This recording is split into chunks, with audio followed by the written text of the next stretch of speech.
Dust was the currency of the lowlands. It coated the skeletal remnants of cornfields, a film formed over the riverbeds down to cracked clay, whitened the bones stacked like fence posts along the old highway. It settled on the roofs of the shanties the way snow once had in old-time magazine pictures, only this snow stank of diesel and ash, and it never melted because there was nothing left in it to melt. Keller had learned to read that dust the way old people once read clouds. Billowing blue-gray meant a convoy coming, yellow meant a storm off the flats, black meant somebody had set something on fire again, which meant the gangs were hungry or the gangs were bored, were making an example of a group of people who resisted their rule. The lowlands belonged to the gangs, and the gangs belonged to the strength of their weapons and brutality. That was the whole math of daily life. Their guns were never fancy and rarely clean, old carbines and stamped metal rifles, pistols held together with paper clips, metal pipes that spat nails or ball bearings if you packed them right. But a small arm didn't need to be pretty to rule over people who had none or crushed for even trying. Every morning, Keller watched the patrol roll through Lot 9, a loose ring of welded-together shacks constructed from shipping containers that were nestled in the prevailing wind shadow of a collapsed overpass. The patrol's leader, a woman called Vex, liked to ride in the bed of a chopped pickup, feet planted wide, rifle held across her knees like a throne. Her people wore mismatched armor, antique riot gear, pieces of sports padding, plates cut from stop signs. They strutted as if the world still had prizes to win. They'd stop where the market was supposed to be. Everybody would come out with their week's offerings, jars of worms, bundles of reed, a little oil if you were lucky, a broken radio if you were desperate. Vex would glance them over with theatrical boredom, then gesture to one of her boys. "Tax," she'd say, like she was describing something natural as weather. Tax meant you handed over a portion or got your teeth rearranged. Tax meant the gangs ate first. Tax meant you were always one bad week away from being owned outright. After tax, Vex liked to pick somebody for sport. Some weeks it was a man too slow to bow, some weeks a woman who spoke up. This week it was a kid who had hidden a can of peaches in his knapsack, an actual can, a treasure from before, the kind you were supposed to take to the gangs and beg for mercy with.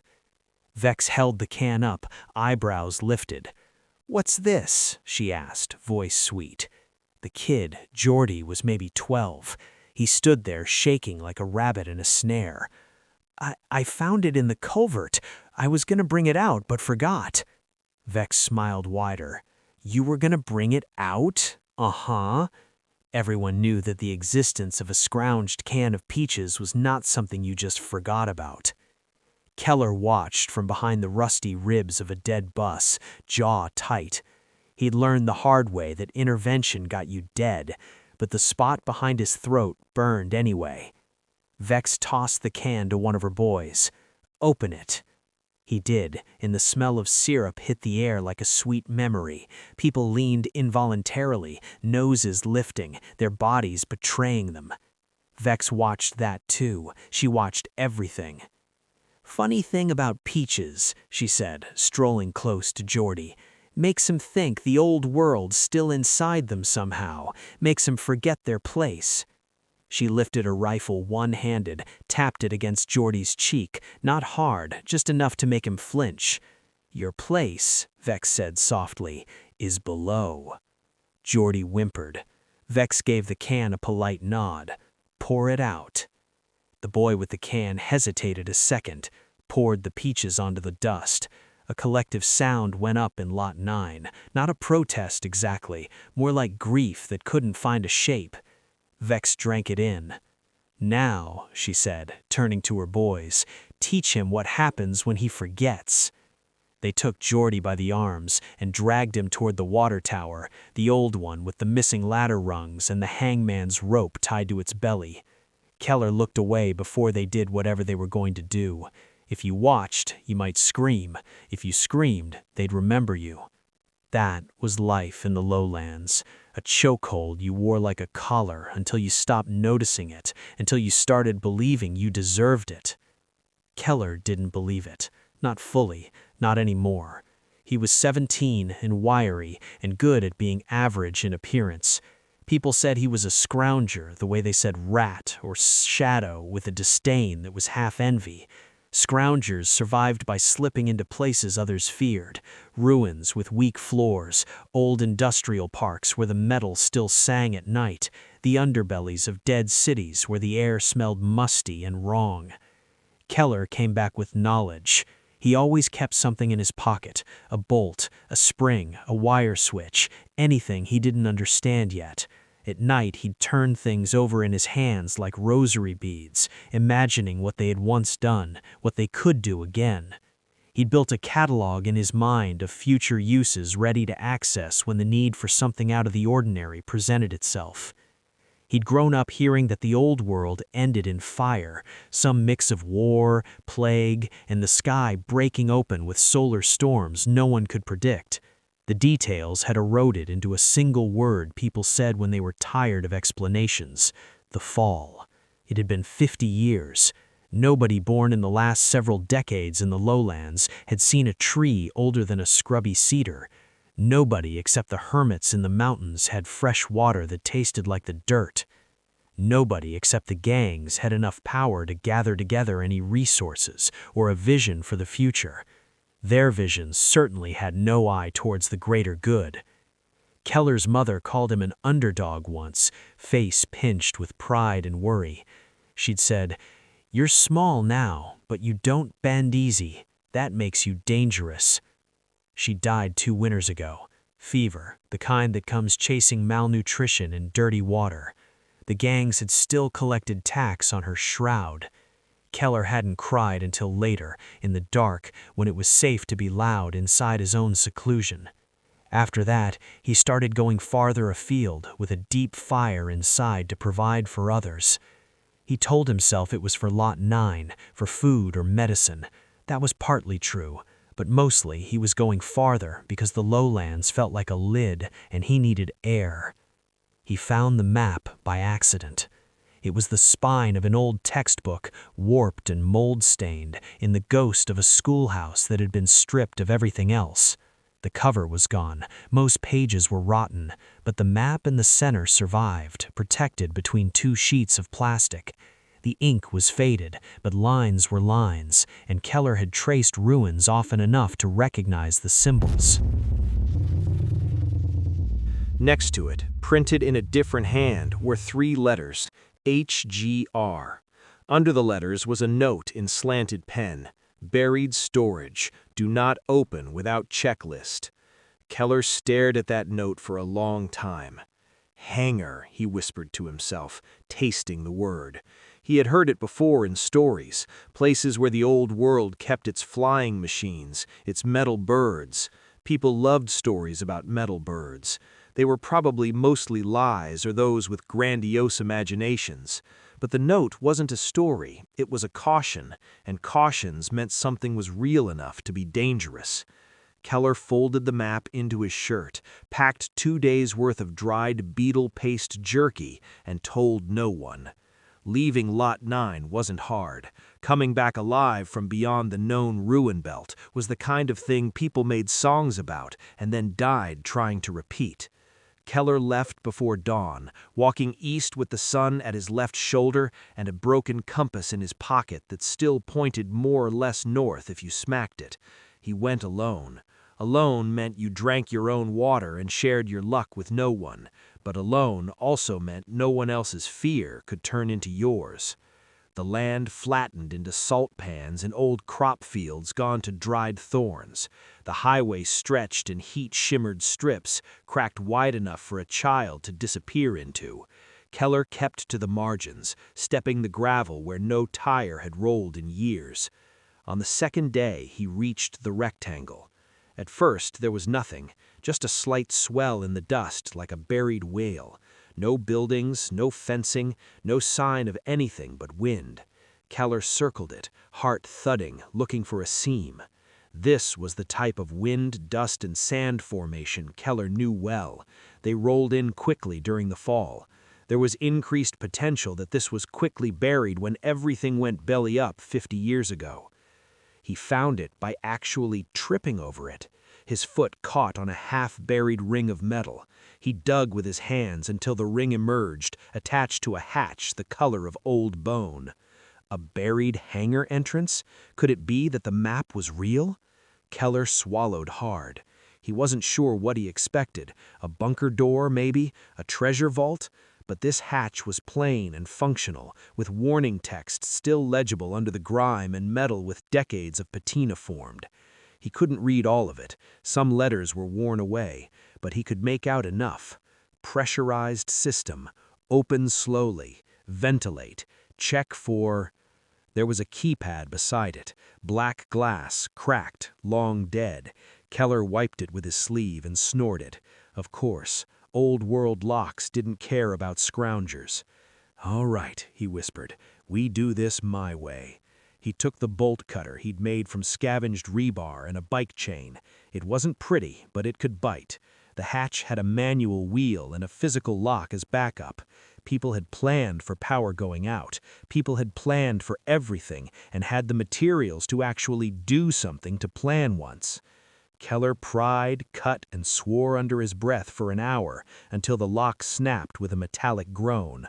The wheel resisted with the feel of dried grease breaking free, then turned easier, like it remembered how it was supposed to operate. Keller leaned back, pulled the hatch open an inch. Air sighed up from below, cool, dry, smelling faintly of machine oil and something like plastic. Not rot, not death, the smell of a place sealed against time. His scalp prickled. He wedged the hatch to hold it open and waited, like the warning told him to. If there was a lethal gas buildup or mold or anything worse, it could kill him before he even went down. Nothing happened. Finally, he pulled it open all the way. A ladder descended into darkness. Keller clicked on his little hand-crank torch, took one last look at the empty flats, and climbed down into the earth. The hangar was huge. His light reached only so far before being swallowed by darkness, but the space around him breathed with a kind of silence and secure feeling that he had never known. The lowlands were never truly quiet, always wind, always distant shouting, always something breaking, smoke and trouble on the horizon at all times. This place was quiet the way a chapel might have been, a quiet that made your own steps feel disrespectful. The floor was smooth concrete, lines were painted on it, faded but visible. There were crates stacked against walls, neat rows with labels and block letters, workbenches, a rolling scaffolding, and in the center, under a draped tarp big as a house, was the shape. Keller walked towards it like a sleepwalker. He pulled the tarp back with both hands in a single yank. Metal gleamed at him in the beam of his torch, olive-green skin, curved and angular at once, windows like smoked eyes, a long snout, stubby wings, a tail boom. Knowing nothing about aircraft still wasn't enough to miss what it was. A helicopter. An Apache, the kind from stories that old-timers told when they were half drunk on fermented thistle. A predator in the sky, a machine that once made other machines and your opposition afraid. Pure anger and vengeance from above, if the stories were true. Keller stood there shivering, not from cold. He stepped up to it, touched the fuselage. The metal was cool and felt like a promise. On a crate nearby, a packet sat in clear plastic, untouched. He picked it up. Preservation Manual, AH-64 series, long-term checklist, training simulator data, full flight and weapons suite. His breath caught. Manuals, data, a simulator. Who buried this? Why? And why did it survive when everything else didn't? Then he saw another label, Lifeboat Cache, Region 4, for use in reconstruction or defense after catastrophe. Lifeboat. Somebody had planned a way back. Keller sank to the floor, laughing silently. It was too much. It was a miracle. It was a trap. It was everything.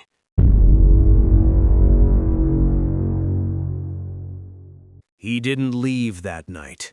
He pried open crates one by one, half expecting dust or ruin inside, but each crate yielded pristine, sealed parts. Rubber gaskets in vacuum packets, fluids in double-walled cans, batteries in anti-corrosion sleeves, filters, belts, tools in foam cutouts like sacred relics. There were also ammunition canisters and weapon components in locked containers. Keller didn't open those. He didn't need to. The sight of the locks alone made his hands tremble. The manuals were thick and heavy in his lap. He couldn't read every word. Some technical terms were beyond him, but the diagrams were clear as daylight. Arrows, steps, warnings in bold. This was all in his wheelhouse, with dreams and sleepless nights around thoughts dancing in his mind of what he found in the ruins during the day. The people who made this had wanted it to be used. The training simulator sat in its own cradle, a ruggedized box the size of a desk with fold-out panels and a visor headset, all wrapped in protective covers. There were solar chargers, hand-crank backups, batteries stored with care. He ran his fingers over the controls, imagining. "Okay," he whispered into the hangar's quiet. "Okay, can we do this? Should we do this?" He slept under the helicopter's belly that first night, curled like a puppy under an iron wolf. He made a camp in the hangar. He brought down a cot from one of the storage closets, a lantern, a pot. The hangar had a small water sump and an old filtration unit that still worked after he cleaned its membranes. He learned to lock the hatch from inside, to wedge it so it didn't clank when the wind howled above. For 2 weeks, he did nothing but read and clean. The Apache had been kept in a kind of stasis. Everything important was drained and sealed. Anything that would degrade had been preserved. But 50 years did something to even the best preparations. Rubber hardened, grease separated. Certain seals would crumble if you looked at them wrong. Keller focused on what the manual called degradables, fluids, gaskets, hoses, batteries, filters. The checklist was almost friendly in its thoroughness. He could tell it was designed for young people to not ask questions or think it through, just do it per the manual. He took his time. He treated each step like a ritual. Replace this, flush that, inspect for cracks, torque to spec. Once he figured out what a torque wrench was, he was able to find it in the ample tool room stored for use. He was good with his hands. He'd learned fixing broken radios by candlelight, rebuilding hand pumps from scrap. The helicopter was obviously bigger and more complex than anything he'd ever touched, but the logic was the same. In a way, it was easier to work through because it was stored so well with intent of being brought back to use and not reduced to rust and ruin found in his typical scrounging runs. Machines were puzzles. Puzzles had solutions. When he got stuck, he reread, traced diagrams with a finger, talked to the air like it could answer. Fuel line, he muttered once, forehead against the panel. Don't be here if the manual says you're there.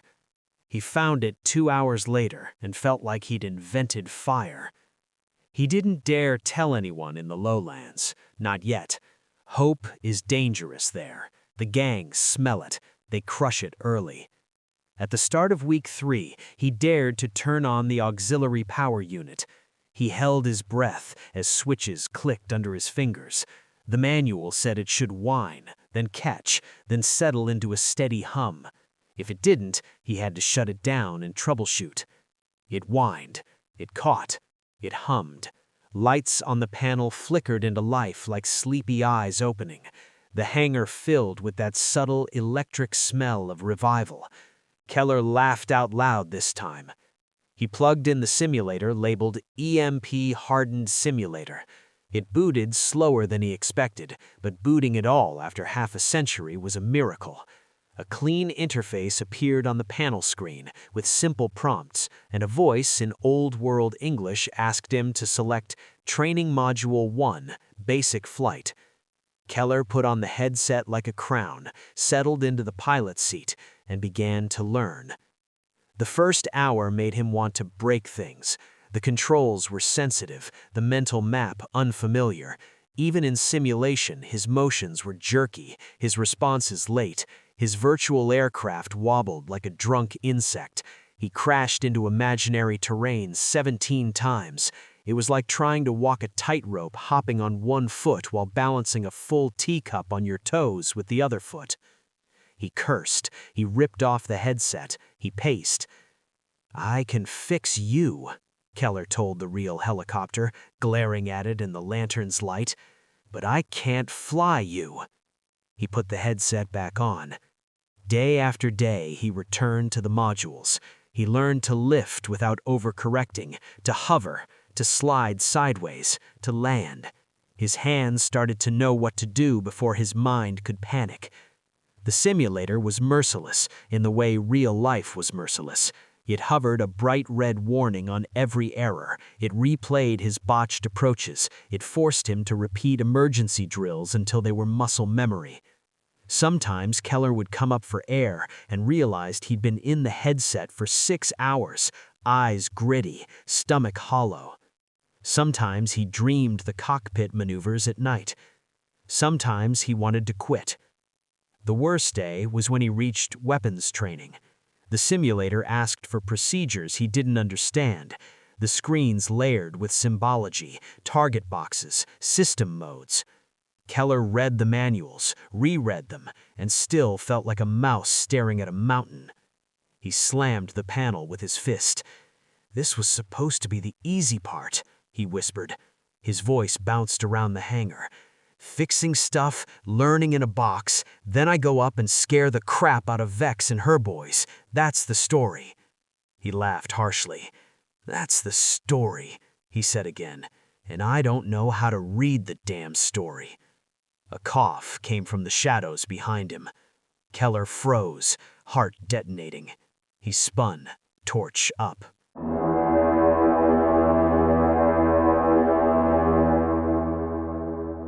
A man stepped into the light with his hands raised. He was old in a way Keller rarely saw anymore, not frail but worn, like leather that had survived sun and war. White stubble on his jaw, eyes sharp as broken glass. A battered satchel hung from his shoulder. In his other hand was a rifle, held low, not threatening but not ornamental either. "Easy," the man said. "I'm not here to take your toy." Keller swallowed. His grip on the torch tightened. "How did you—" "Followed your tracks," the man said. He glanced around, slow, like a doctor in a strange clinic. His gaze landed on the Apache and softened into something Keller couldn't name. "You actually found it," he murmured. Keller blinked. "You knew it was here?" "Not exactly where." The man stepped closer, boots scuffing quietly.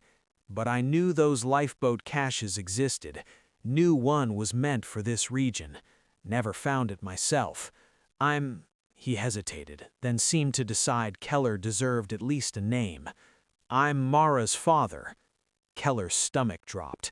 His mother had told stories about her father before the fall, how he'd been a pilot once, how he'd flown rescue missions when the government collapsed, how the gangs had hunted him, and how he'd vanished long before she met Keller's father. Keller had assumed he was dead. "You're Cade?" Keller whispered. The old man nodded. "Cade Wren, back when names meant something official." His eyes flicked to Keller's face. "You've got her eyes." The hangar felt too small suddenly. Keller's throat moved, trying to find words, finding nothing but heat. "Why now?" Keller managed. "Why are you here?" Cade shrugged. "Been watching the Lowlands, watching you. You're braver than your mother ever was, and that's saying something." Keller bristled, confused anger cutting through the shock. "You didn't help her. You let her die under those people." Cade flinched, just a twitch. "I didn't know how to help without getting you both killed. I won't pretend that makes it better." The two spent hours forming a bond that only familial blood could establish so easily. Stories and explanations flowed freely between the two, and a bond formed quickly. It all felt natural until the conversation hit one of those pauses that happen when two people talk. Silence, the hum of the APU, the faraway scrape of dust against hatch metal. Finally, Cade nodded toward the simulator. "You look like a man who's ready to throw a very effective tantrum." Keller's mouth twisted despite himself. "I can't make sense of the weapons suite training. It's like trying to learn a song in a language I don't know." Cade's eyes lit with something almost amused. "Let me see what you're doing." Having Cade there changed everything. He wasn't gentle, he was precise. He sat in the simulator beside Keller, correcting his grip on the collective, his foot placement on the pedals, the way he scanned his instruments. "You're staring at the horizon like it owes you money," Cade said on day one. "You fly an attack helicopter with your eyes moving, always moving. Panel, world, panel, world. Trust your instruments when your senses lie. Trust your senses when instruments fail." He explained the symbols on the targeting screen like they were old friends. He taught the logic under the modes, the structure of the system, so it was no longer a wall of alien text.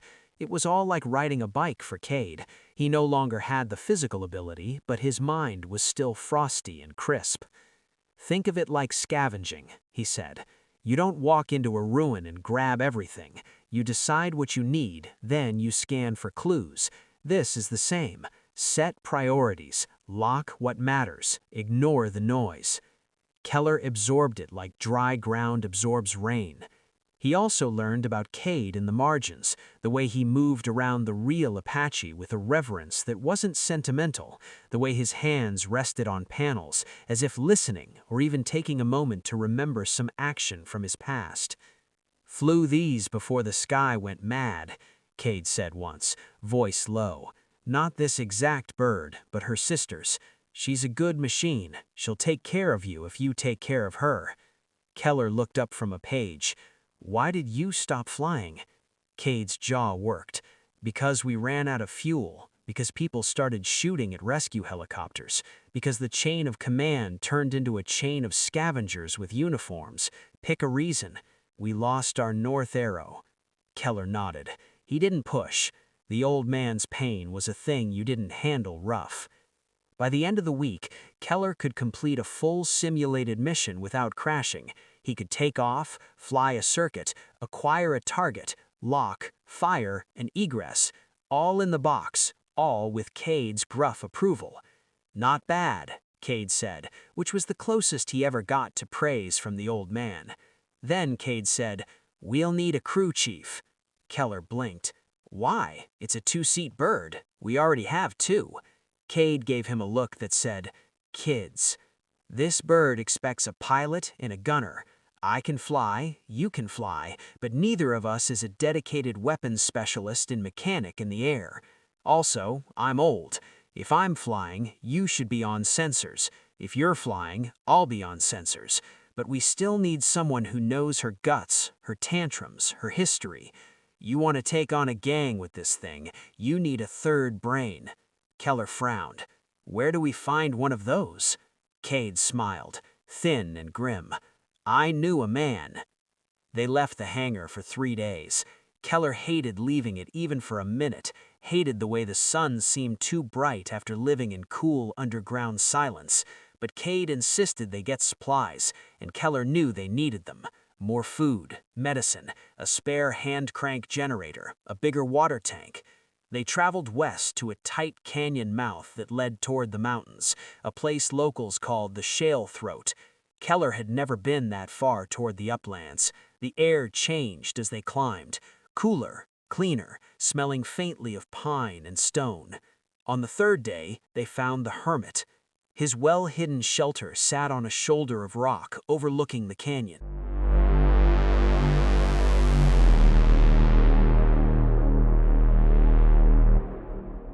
A valley full of scrub and stubborn green. A windmill turned slowly beside it. There were neat terraces cut into the slope, growing beans and squash. Chickens moved in a fenced run. A dog that looked half wolf stared at them from the porch. The man himself was splitting wood when they approached. He was older than Cade, but stronger looking, lean rope muscles under sun-tanned skin, back straight as a pry bar. His hair was iron gray, tied back. His beard was short. His eyes were a shade Keller thought of as storm about to happen. He paused, axe balanced on his hip. "Cade Wren," he said flatly. "You're either dead or you're trouble." Keller couldn't tell what the emotion was in that tone, but it wasn't joy for sure. "Still alive, Beck," Cade said. "Sadly for both of us."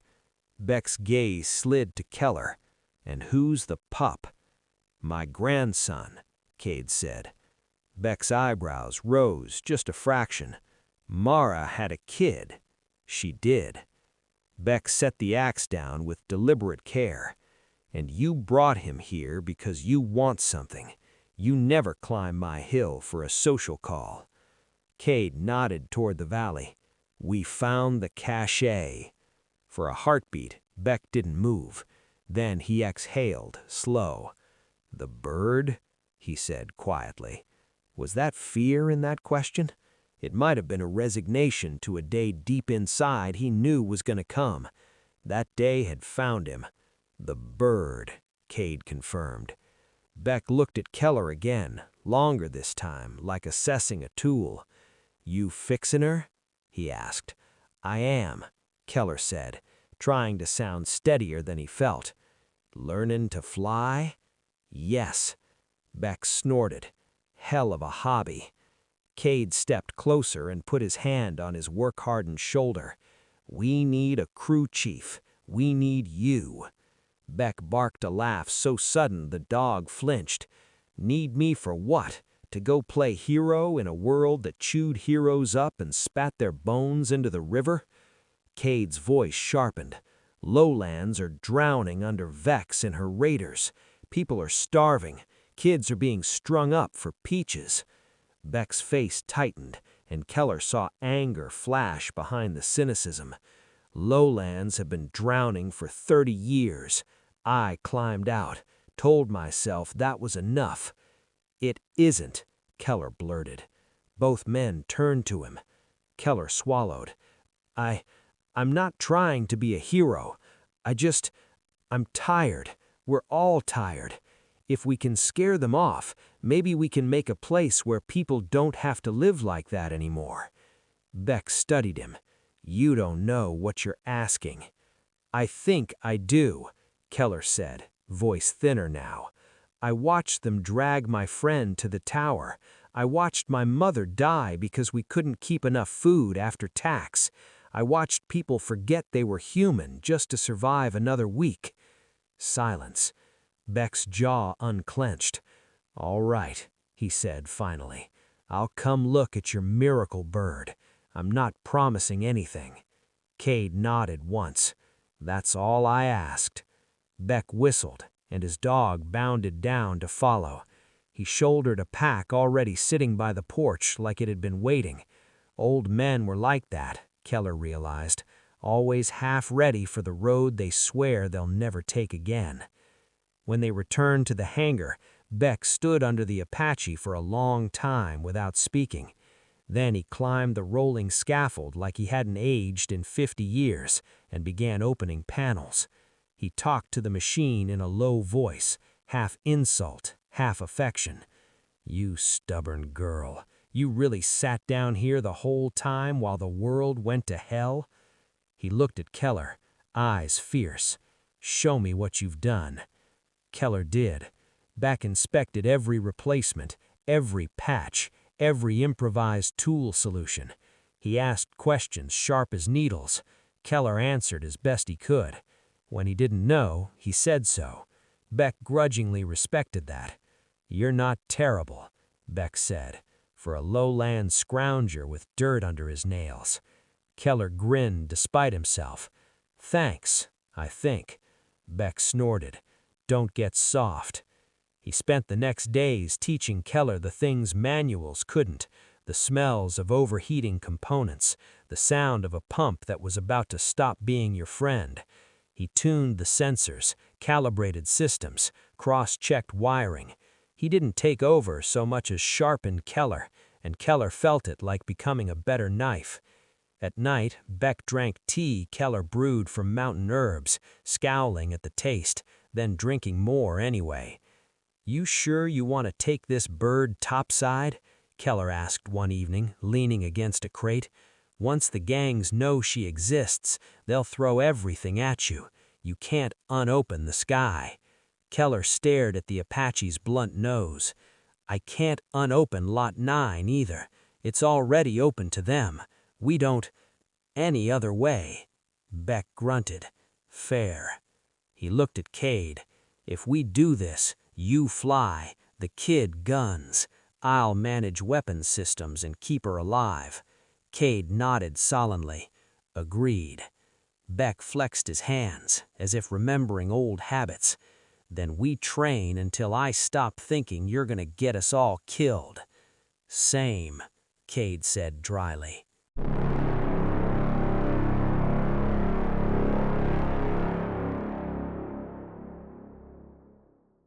They took the Apache out of stasis on the 13th day after Beck's arrival. The manual called the process revival. It felt like that. They rolled the hangar's internal doors open. It took days to clear the buried massive steel slabs that then groaned into the walls. Dust swirled, disturbed for the first time in 50 years. The helicopter sat there in the light, a sleeping monster in a cave. They towed her to a position under the hatch where there was clearance. Fuel was the hardest part. The cache had stored some in sealed containers, stabilized for long life, but it wasn't enough. There were chemical kits for generating proper octane and restoration. They'd scrounged more from old-world tanks in the flats, a risky job Keller had done twice before, guided by Cade's knowledge of where military depots once were. They filtered the fuel carefully, checked for water, tested burn quality in small burners. Finally, Beck said, "Good enough to try." They strapped in. Cade in the front seat, hands on controls like they belonged there. Keller in back, headset on, eyes flicking between panel and screens. Beck in the co-pilot seat beside him, already muttering to the weapons console. "Hydraulics green, fuel pressure stable, batteries holding." Cade took a breath. "Spinning up." The engines whined. Then they roared. The hangar filled with vibration, a deep animal growl that made Keller's bones feel like bells.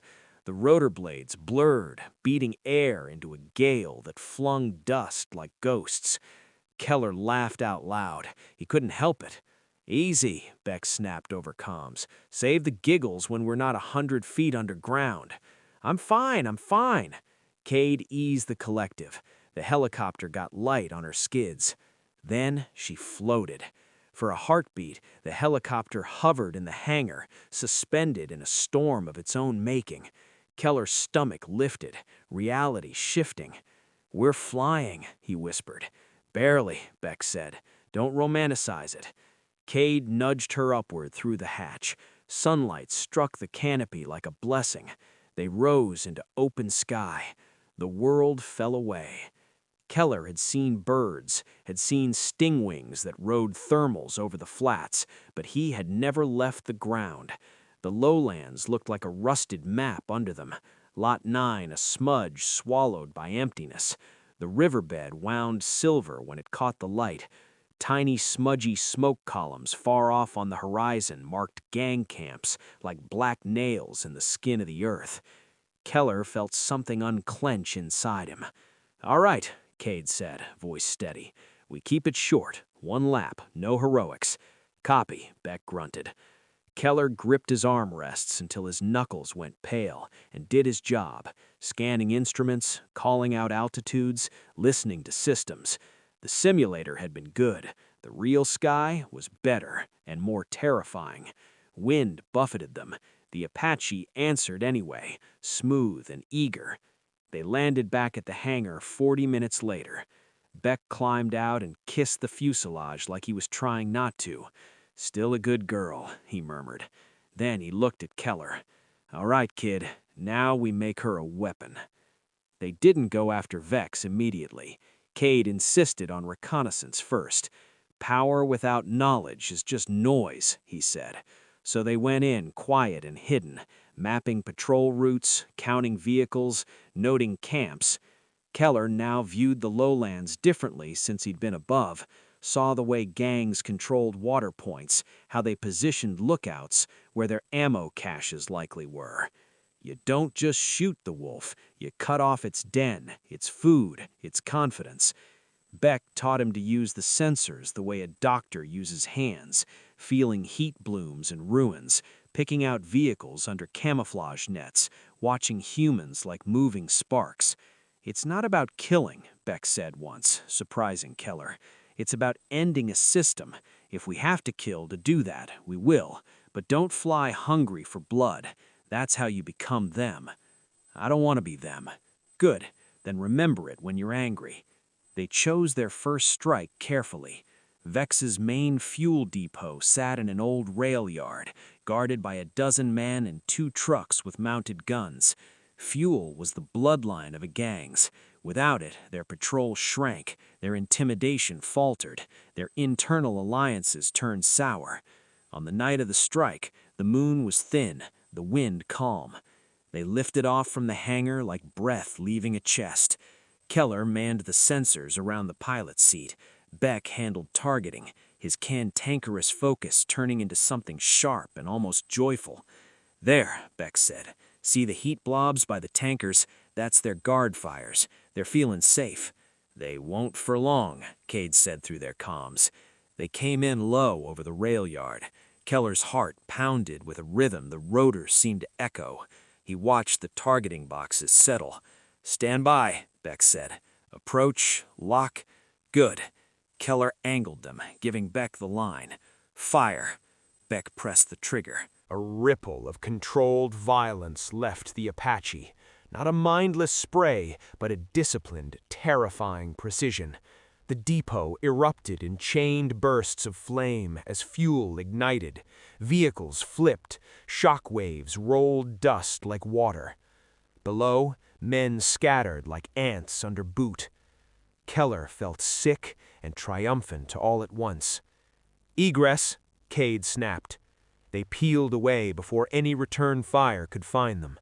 From above, the rail yard burned like a sunrise. They didn't kill everyone there, but they didn't have to. The message was louder than bodies. The gangs woke to find that the sky had claws again. The next morning, Lot 9 heard the boom from half a day's walk away. People crawled out of shacks into the dust, squinting, whispering.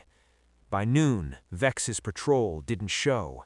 By evening, a rumor was moving through the lowlands like lightning. A ghost bird flew last night. A metal hunter, something old, came back. The gangs tried to deny it, but smoke was hard to deny. Vex reacted the way people with power always do, by trying to reassert it with spectacle.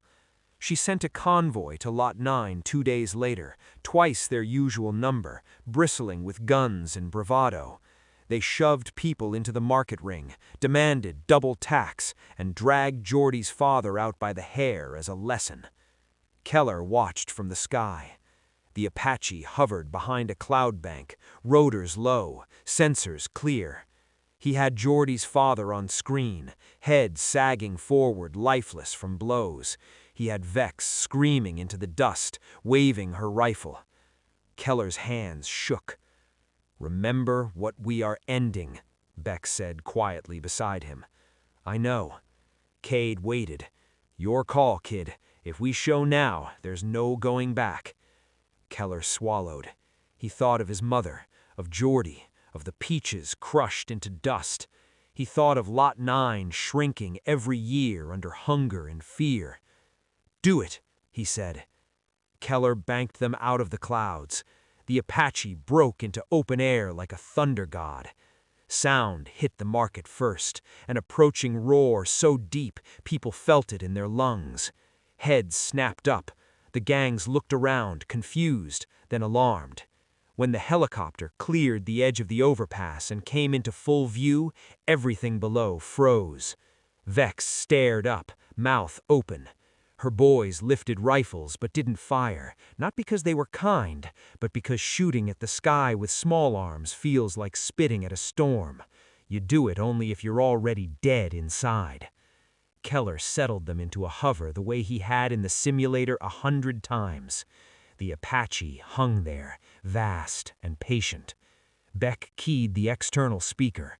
"Vex, you've got 10 seconds to put down your weapons and walk away from these people." Vex's face twisted, half fear, half fury. She shouted something Keller couldn't hear. Beck's voice stayed calm. 9. She raised her rifle anyway. 8. She fired upward. Bullets whined, useless. 7. She fired again, screaming now, trying to force her men to join her. 6. Some of her boys backed away. Some looked at each other with the spreading realization that the rules had changed. 5. Keller kept shooting. 4. Keller put his hands on the controls for the weapons suite, not firing, just ready. His palm was slick with sweat. 3. Vex pointed her rifle at Geordie's father. 2. Keller felt his vision narrow. 1. Beck didn't shout, he didn't posture. He simply said, "Keller, mark." Keller slewed the sensor slightly, put a target box on the ground 6 feet from Vex, not on her. Beck fired a burst into the dirt. The ground detonated in a fountain of dust and shattered concrete, a clean warning, closer than any threat. Vex fell backward. Her men threw themselves flat, hands over their heads, primal terror overriding pride.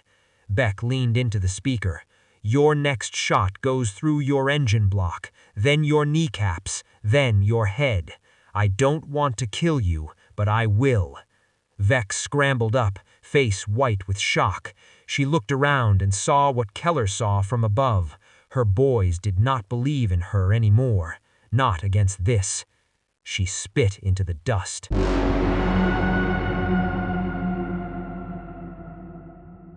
Then she bolted. Her convoy followed.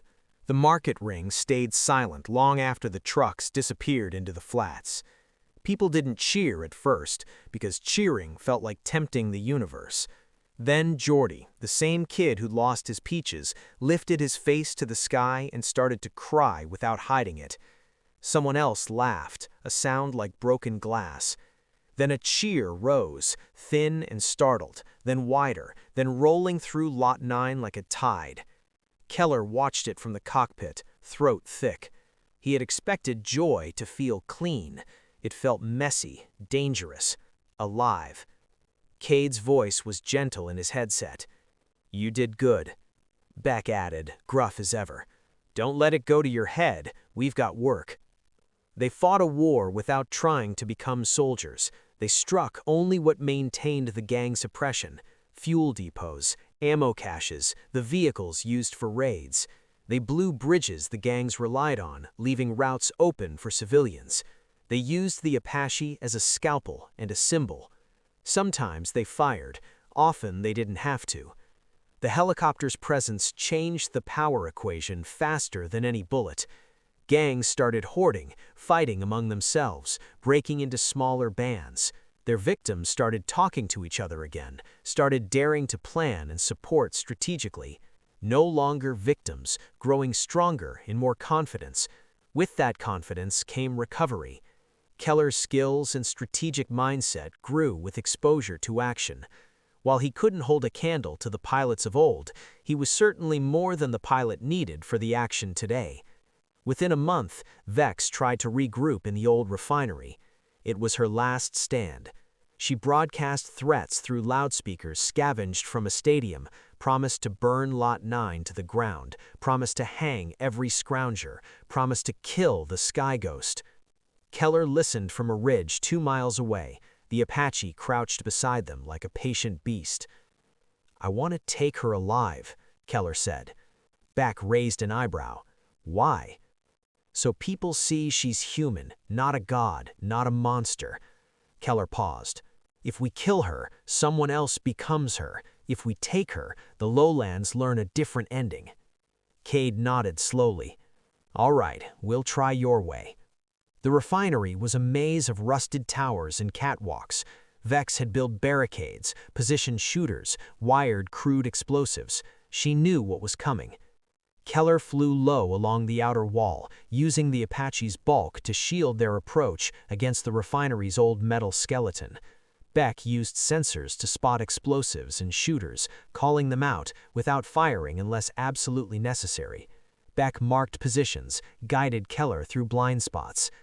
They did kill many, but not all. They disabled every gun that aimed at civilians or at them. Vex came out onto a catwalk waving a rifle, screaming curses at the sky. Keller tracked her, heart loud. "Beck, can we?" Beck grunted. "I know." He fired again into the catwalk supports, not to collapse it, but to hole it with precision. The metal buckled. Vex stumbled. Her rifle clattered away. People who had been forced to work for her watched from behind crates, eyes wide. Beck hit the speaker. "Vex, it's over. Come down." Vex looked around wildly, then at the faces below her. They were not afraid of her anymore. They weren't even angry. They were tired, and their tiredness was heavier than any gun. She sank to her knees. Keller exhaled. When she was finally bound and let out by the lowland militia that had formed and was coordinated for this target, Keller watched without triumph. He had imagined revenge as a hot thing. What he felt was cold relief. The helicopter lifted away from the refinery into a low morning sun. Below, people came out into open ground, shielding their eyes, looking up, not worshiping, watching, measuring their own courage against what they had seen and survived. Keller's voice shook. "What now?" Keller could hear Cade's smile even though it was over the comms. "Now we help them build something that isn't a cage." Beck snorted. "Now we teach them to change their own filters and stop waiting for sky miracles." Keller laughed. "Fair." He looked down at the lowlands again, at the way smoke curled from cook fires that weren't surrounded by gun barrels, at kids running in open spaces, at people not bowing. And he understood that the Apache was not the future. It was a door held open long enough for people to walk through. He rested his palm on the console, feeling the steady thrum of the machine beneath. "Thanks," he whispered. Not sure if he meant it to the Apache, to his mother's memory, to the two old men beside him, or to the part of himself that had refused to bend. The Apache surged forward over the flats, shadow stretched long and sharp on the dust. Below, in Lot 9, Geordie picked up a seed from his pocket, an old bean he'd been saving for a time he didn't believe would come, and pressed it into the earth. It wasn't much, but in a world that ended and restarted under bullying guns, not much was how everything began.